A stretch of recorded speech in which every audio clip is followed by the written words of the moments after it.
A morning of violence in Grand Rapids. At around 1:40 a.m., officers say a man was shot on Burton Street Southwest between Division and Buchanan. He later died at the hospital. Just more than 6 hours later, a woman was killed after shots were fired on Union Avenue Southeast near Oakdale.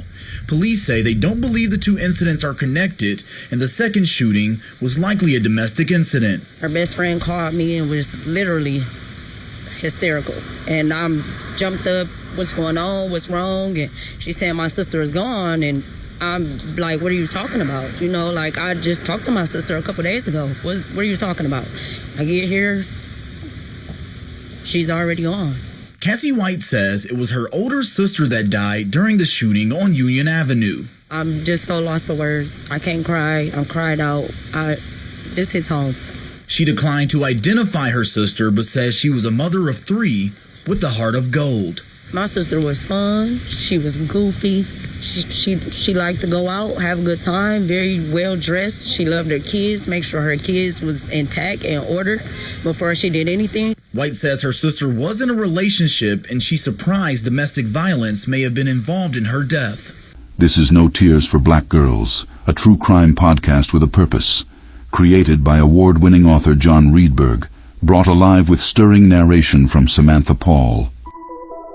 We take you to Grand Rapids, the bustling city in Kent County, Michigan, home to 650,000 people, including countless couples. One particular couple's story stands out for its tragic consequences. It highlights the dire need for comprehensive solutions to the plague of domestic violence. Kent County had taken steps toward progress when it received $4 million from federal coronavirus relief funding for the Domestic Violence Action Network in 2022. But this tragic case is one cautionary tale among many. Let us tell it. Alicia Danielle Lofton had been a fool. Only married a few months, her nascent bliss unaware that Marcus Lofton had been leading a double life. Until she scrolled through the Grand Rapids Facebook page, Who Man Is This?, and saw his picture with another man. Alicia had uploaded Marcus's picture to the page and gotten responses from multiple men, all deceived by her husband. The image of Marcus and his new companion seared into Alicia's heart like a branding iron. He had clearly moved on, yet she had already devoted herself entirely to him.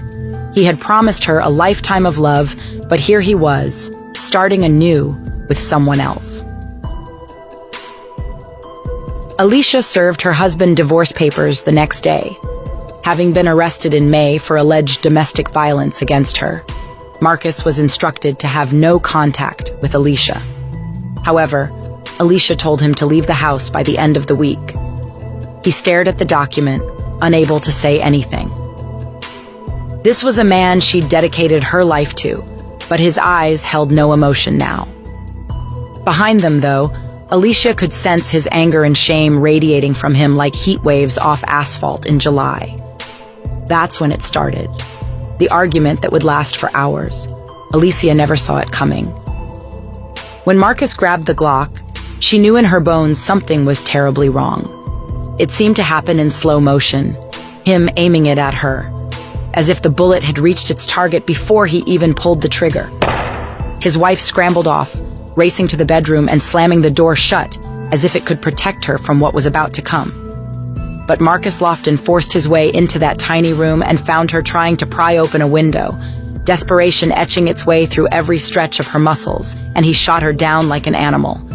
He knelt beside her for a long moment, his sobs the only sound in a silence more deafening than anything else. He hadn't wanted this, not really. But in his rage and grief, he had lost control, and there'd be no redemption now. No second chances. No possibility that Alicia might still laugh or cry or shout at him again. She'd never forgive what he'd done. Marcus had just enough time to flee in his maroon SUV before the police showed up. He confessed to his crime, and the gravity of it lay heavy in the air. A chilling reminder of what betrayal, heartache, and grief can do to a person. His sorrow was palpable, even though he had committed a grievous wrong.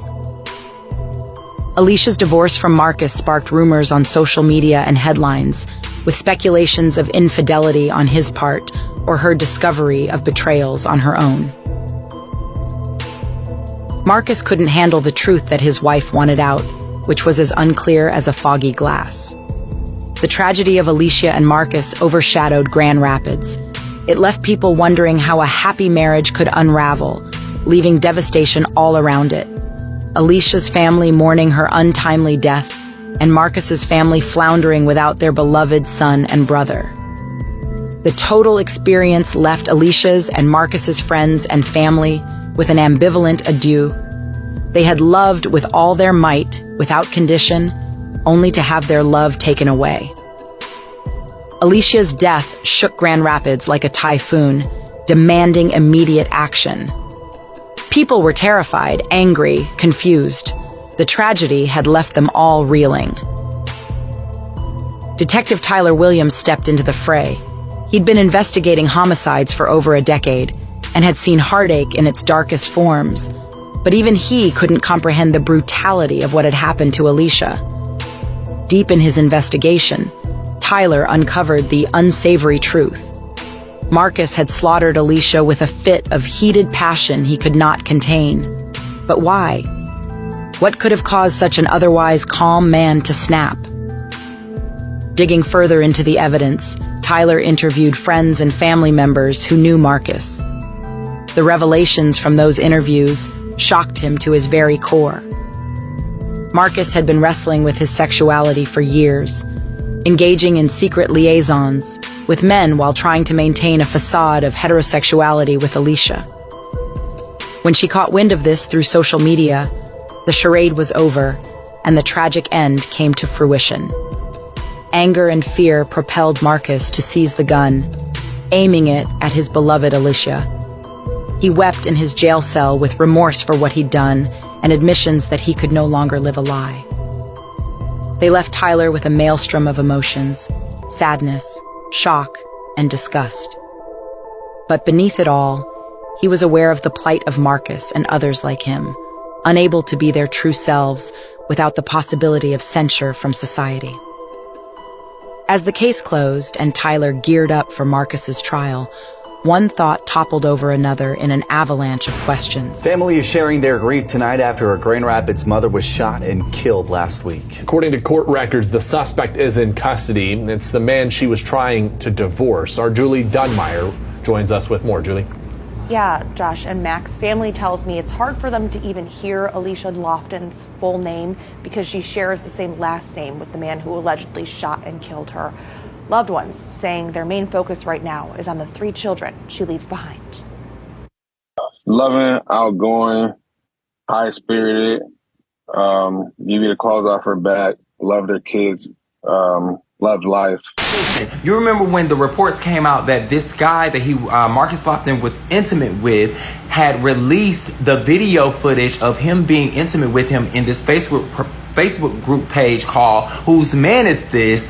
And I just could not understand why was he so enraged with his wife, because his wife didn't out him, this guy did. So now it kind of gives me clarity as to why he was so enraged to stop the person that was trying to expose him, which was allegedly his wife. This person says, I know him. He deactivated her page, which is his wife, because she went on live trying to expose him. So that is the reason why when she was trying to get away and climb out the window, he unalived her, because he was so enraged because he wanted to stop her from exposing him. So it's too much.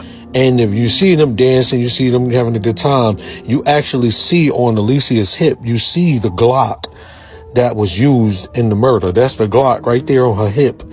You can see it as they're dancing, you see? So apparently she always had this gun on her, I guess in the house. And that must be the house that this incident happened in, that they're dancing in, you know, with friends or whatever. I'm not going to play the audio to this video.